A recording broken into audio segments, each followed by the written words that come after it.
Ka-winner, kaya mo bang tanggapin ang anak mo kapag inamin niya na siya ay bakla? Alamin natin ang kwento ni Daddy Yo dito sa programang May Puso, ang programa para sa'yo. Welcome to Heart to Heart with Mama Colleen. Heart to Heart with Mama Colleen.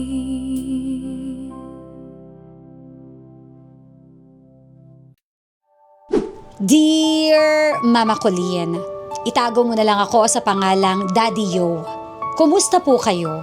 Pwede ko po bang ilapit sa inyo yung heart-to-heart story ko? Ang problema ko sa aking anak na panganay. Bali po, may dalawa po kasi akong anak na puro po lalaki. Ang panganay ko ay new graduate lamang po ng senior high. At ang pangalawa ko naman po ay grade 6 pa lang ngayon. Ang problema ko po kasi sa anak ko na panganay ay hindi po siya straight.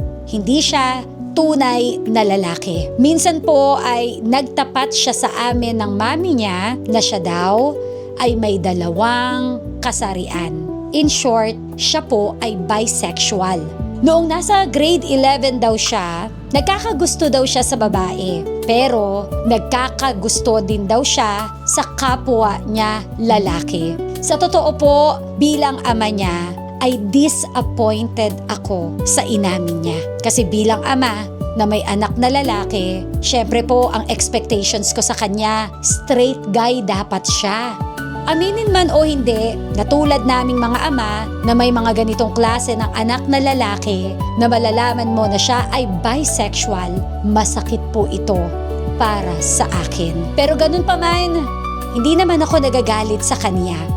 Pero nakikiusap pa rin ako na baka po pwede sa babae na lang siya magkagusto. Huwag na sana sa kapwa lalaki niya.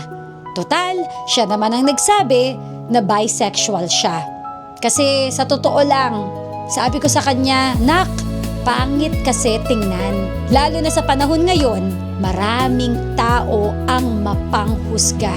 Marami silang masasabi na kapag kakaharap mo, akala mo totoo. Pero kapag ka nakatalikod na, nandyan na. Marami na silang sinasabi na hindi magaganda. Siyempre, Mama Colleen, bilang ama niya, ayaw ko lang na maging tampunan siya ng diskriminasyon na ganun siya. Lalo na sa mga kamag-anak namin. Paniyak, kahit hindi sabihin sa amin, ay may masasabi pa rin sila dahil nga sa pinili niyang kasarian. After ko yun sabihin sa kanya, Mama Colleen, hindi po siya kumikibo. At habang lumilipas ang panahon, ay wala akong nakikitang pagbabago sa ikinikilos ng anak ko. Lagi siyang sumasama pa rin sa mga kaibigan niyang mga bakla. Sabi ko na lang sa sarili ko, mukhang hindi ko na kayang baguhin pa ang anak ko. Hinahayaan ko na lang siya sa ginagawa niya kahit na nasasaktan ako. Minsan po, Mama Colleen, may isinama po na lalaki sa bahay namin ng anak ko at ilang beses niya nang ginagawa yun. Nung una tinanong ko siya kung sino yun. Sabi niya, "Pa, kaibigan ko lang yan." Eh di okay lang sa amin ng mami niya. Walang kaso sa amin yon. Pero ang masakit po, Mama Colleen, kapag pumupunta ang lalaki sa bahay, diretso agad sila sa kwarto ng anak ko at minsan pa ay naglalak pa sila ng pinto. Pinuna ko yung anak ko at sinabihan kong wag na nga kayo maglock ng pinto. Ginawa naman nila. Although, nakasarado pa rin ang pinto nila. Minsan po, napasilip ako sa siwang ng pinto at hindi ko nagustuhan ang nakita ko. Yung lalaki na sinasabing kaibigan ng anak ko, magkayakap sila habang nakahiga. At siguro, baka naghalikan na din sila dahil nga sa ganoong itsura nila. Tapos isang araw, tinanong ko yung anak ko. Pinaamin ko siya. Sabi ko, kaano-ano mo ba talaga yung lalaking pumupunta dito? Ano ang relasyon ninyong dalawa? Ang sagot lang ng panganay ko, kay mami nyo na lang po tanungin. In short, Mama Colleen, sinabi niya na pala sa mami niya, inamin niya na jowa niya yung lalaking dinadala niya sa bahay. Hindi sinabi sa akin ng asawa ko dahil baka daw magalit ako. Sabi ko naman, hindi ako nagagalit. Pero hindi rin naman ako natutuwa. Kasi, Mama Colleen, I can't imagine na sa ganoong edad pa lang ng anak ko, naglakas na ng loob na magdala ng lalaki sa bahay namin. Sinabihan ko yung anak ko na tigilan niya yung ginagawa niya. Nabigyan niya kami ng kahihiyan ng mami niya, ako at ang lola niya na kasama namin sa bahay. Yung mother-in-law ko po. Sa totoo po, nahihiya po kasi ako, Mama Colleen, sa biyanan ko na ganoon ang ginagawa ng anak ko. Harap-harapan na parang walang respeto sa biyanan ko na lola niya. Tapos Mama Colleen, nag-PM yung anak ko sa mami niya. Sinabi na ito sa akin ng asawa ko at nagtanong kung ikinakahiya ba daw namin siya. Sabi ng asawa ko, hindi naman namin siya ikinakahiya. Ang hinihingi lang namin o pakiusap ay bigyan kami ng kahihiyan sa ibang tao at respeto sa lola niya. At ang sagot sa mami niya, parang gano'n na din po yun na kinakahiya niyo po ako. Mama Colleen, bilang magulang o ama, masakit na ganoon ang anak ko na lalaki. Hindi na nga straight, wala pang respeto sa amin. Wala namang kaming natatandaan na maling pagpapalaki namin sa kanya. Mula nung isinilang namin siya, todo aruga, pagmamahal lamang po ang ibinibigay namin sa kanya. Mama Colleen, sana po ay matulungan niyo ako at mabigyan ng payo. Itago niyo na lang ako sa pangalang Daddy Yo. Maraming salamat po at God bless po sa inyong programa.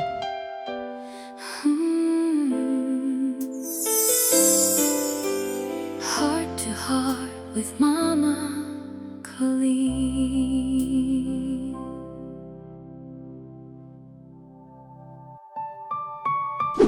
Ang katotohanan dito, ka-winner, talagang hindi na natin makokontrol ang isang tao, lalo na kapag dumarating na siya sa edad na sa tingin niya ay kaya niya na ang kanyang sarili. Sa totoo lang, ganun talaga yung buhay Pagbubuntis natin sila, pag-aaralin dahil yun ang obligasyon natin bilang magulang, at talagang darating po ang panahon, they'll gonna spread their wings at lilipad sila ayon sa gusto nilang lipad. So siguro, kailangan na lang talaga nating tanggapin na ganoon talaga ang buhay. Para siguro hindi na lang lumayo ang loob nila sa atin, instead na iparamdam natin sa kanila na ikinakahiya natin sila, suportahan na lang natin para hindi tuluyang lumayo ang loob nila sa atin. Sa ngayon, may sarili siyang desisyon. Sa ngayon, pinaniniwalaan niya yung mga dapat niyang paniwalaan. Sa ngayon, hindi natin kailangang ipagpilitan yung gusto natin. Kasi para sa kanila, malinaw na kung ano yung gusto nila para sa buhay nila. Suportahan na lang natin. Eventually, time will come naman. Sila mismo ang makaka-realize kung ano man yung mali na nagawa nila sa inyo. Kung hindi man ngayon, balang araw. Ipag-pray na lang natin na sana kung ano man yung pinipili niyang daan, sana tama yung daan na yun para sa kanila. Ngayon, kung madapa man sila, sana nandyan pa rin kayo para alalayan siya. Kasi kung tingin nyo po, naliligaw siya ng landas, kayo at kayo lang din naman ang sasalo sa kanya pagdating ng panahon. Malungkot, nakakalungkot. Kasi may mga expectations tayo bilang magulang May mga pangarap tayo sa kanila bilang magulang. Pero again, we are just here to support them. We are just here para iparamdam sa kanila kung gaano natin sila kamahal. Hindi na para ipagtulakan natin siya, hindi na para tayo yung mauna na wag siyang tanggapin. Kasi kayo na po mismo ang nagsabi na sa mundong ito maraming matang mapanghuhusga. And sa mga matang yon, wag na kayong sumanib pa. Sa mga matang yon, kayo sana yung umunawa na lang at yakapin siya kung sino siya. Nagigets ko yung disappointment nyo na hindi na nirespeto yung space ninyo. 'Di ba? Yung nag-uwi siya ng lalaki, nagkukulong sa kwarto, nakakainis naman kasi talaga na parang dinadaan-daanan lang kayo, mag-uuwi ng lalaki sa bahay. Pero aminin natin, no, may mga pagkakataon talaga na minsan kesa magtago yung anak natin sa atin, tanggapin na lang. Basta mas iparamdam natin sa kanya na sa mundong mapanghusga, nandito tayo para iparamdam na kayo pa rin ang kakampi niya. Hindi naman lahat ng tao na piniling makipagrelasyon sa kapwa nila napapariwara eh. Paano kung yun talaga yung nakatadhana sa kanya? Paano kung dun talaga siya magiging masaya? Gets na gets ko yung disappointment mo. Nagpapasalamat pa rin ako dahil sa kabila na ikaw ay nadidisappoint, nandoon yung pagmamahal.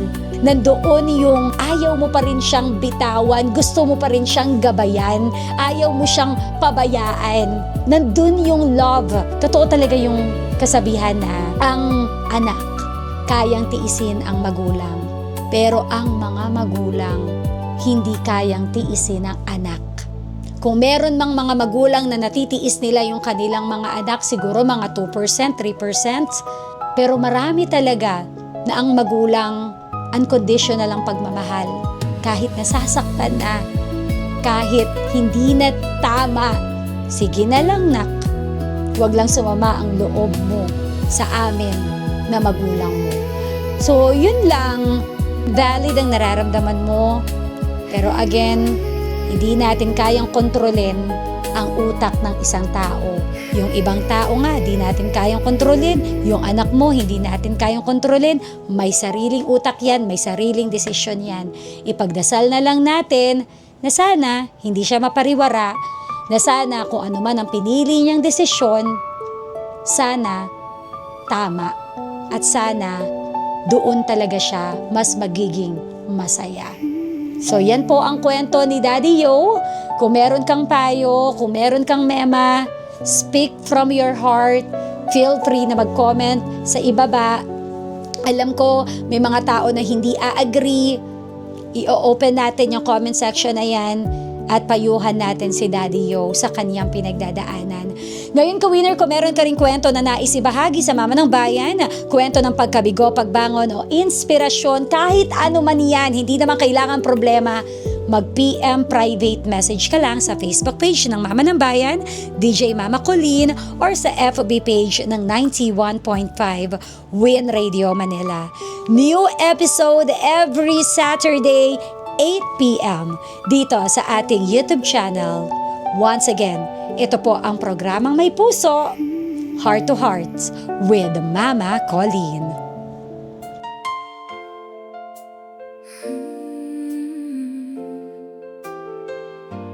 Heart to heart with Mama Colleen.